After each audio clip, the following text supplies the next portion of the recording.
It might seem strange to want to collect artifacts of funerals, even macabre, but for Julian Lytton, social historian from the Victoria and Albert Museum, it is a passion.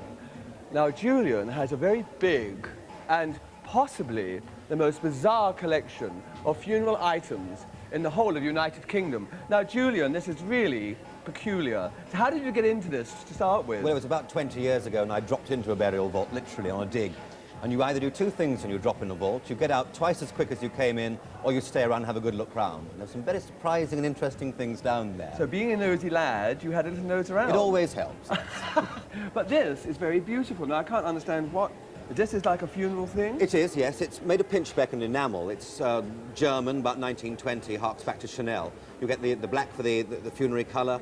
There are forget-me-nots in gold going around here and seed pearls for tears. Well, that is very beautiful, but not at all grim.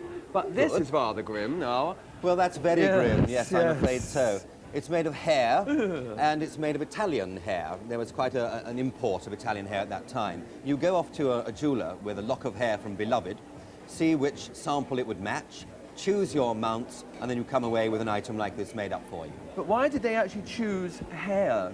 Well, it's supposed to be the loved one's hair. It is, it's meant to be that, but of course you're not going to go around shaving somebody bald for the sake of a Especially when watch they're chain dead. like that, especially when they're dead, of course. Yeah. Very unfair, the poor people, I mean. Oh, so what is this pot here? Well, this is Julian? for cremated remains. It harks back to the Roman sort. They were made of glass originally, so you could see what was inside. Now we're fairly sure of what's in there, and we're a little bit more discreet.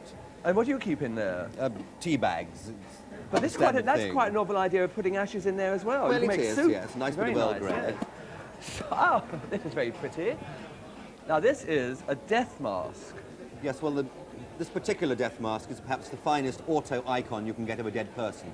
Photographs you can trick by positioning a body and by lighting and touching up a photograph afterwards. But doing an exact replica, this auto icon, is the closest you can get.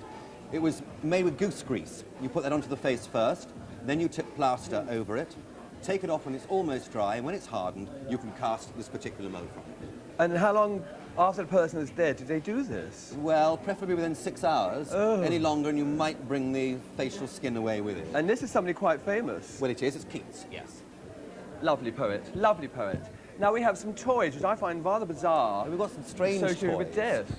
Yes, this little fellow is a Mexican toy. You can see that he's holding a rattle, and that's so he can frighten away the devil. Uh-huh. Then we've got a chocky. It's a white chocolate Egyptian mummy by Dr. Terra. You can eat that afterwards. This must if be you're any American. good. Afraid it is, Yes, I thought it would and be there. a pencil sharpener with R.I.P., but as leads normally break, R.I.P. is the right thing Oh, to you say. give me so many goodies there, it's lovely. And finally, there's this rather lovely thing, which is by Hayden Coffin, and it's a toothpaste box, a little bit more elaborate than you would get today. That's It's rather pretty. quite a glorious thing. And his isn't it? name is Hayden Coffin. Hayden Coffin was the name of the chap. Well, who he invented it. deserves the name, I can say that. Now, this, I know, is a coffin. Yes, it is. But it's, excuse me, Keats, sorry, darling. But it's such a small coffin. And what was this for? Well, it's a very small coffin. It's not for a ferret. It's a model which will show you what was available in the undertaker's shop. The lining is identical to the sort of lining you would get in a full-size coffin. So is the base lining. Here it's being used as a cotton domette. Nowadays they use plastic.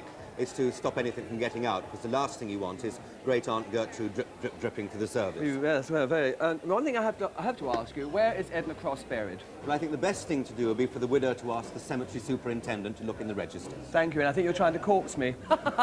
Who's spook then? Right. Thank you, Julian, that was lovely. You're welcome.